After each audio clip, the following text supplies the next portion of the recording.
Garden rich বিপর্যয়ে এবার report তলব করলো হাইকোর্ট, কারণ এখনো পর্যন্ত এই বিল্ডিং ভাঙার পর ঠিক কি কি পদক্ষেপ নেওয়া হয়েছে যাতে ভবিষ্যতে এই ধরনের ঘটনা না ঘটে তার জন্যই তা জানানোর নির্দেশ দেওয়া হয়েছে। আর কি কি বলা হয়েছে জানাবেন আমাদের প্রতিনিধি অর্ণব সঙ্গে রয়েছেন। অর্ণব,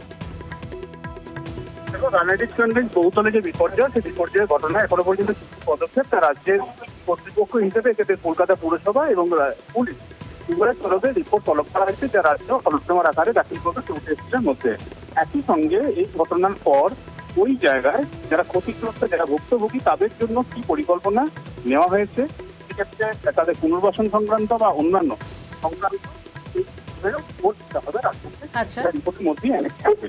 একই সঙ্গে তোমরা জানিয়ে রাখি, প্রধান বিচারপতি স্পষ্টতই জানিয়েছেন যে এক্ষেত্রে রাজ্য প্রশাসন তারা চেষ্টা করুক যে মানুষরা তাদের পরিজনদের হারিয়েছে সেই পরিবারগুলো ক্ষতিগ্রস্তদের পাশে যাতে অতিরিক্ত রেশন সামগ্রী দেওয়া যায় কিছুদিনের জন্য, এবং একই সঙ্গে তাদের যাতে রেডিমেড অর্থাৎ তৈরি খাবার তাদের সরবরাহ করা হয় সেই বিষয়টা তারা নজর রাখুক, এবং একই সঙ্গে আলাদা করে টেন্ট বা তাঁবু বানিয়ে তাদের পুনর্বাসন ব্যবস্থাটাও করুক রাজ্য। ধন্যবাদ।